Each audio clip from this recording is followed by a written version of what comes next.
பார்ப்பது பழக்கம். காலை நேரத்தில் காயங்கள் பார்த்து கழிப்பதென்பது கவிதையின் விளக்கம். கவிஞர் சொன்னது கொஞ்சம், இனிமேல் காணப்போவது மஞ்சள்.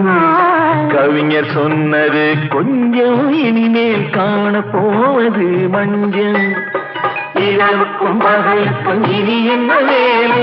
இதயத்தில் விழுந்தது திருமண மாலை. உறவுக்கும் உரிமைக்கும் பிறந்தது நேரம். உலகம் நமக்கினி ஆனந்த கோலம்.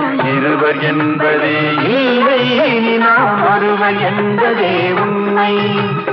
இருவர் என்பதே இல்லை, இனி நாம் ஒருவர் என்பதே உண்மை.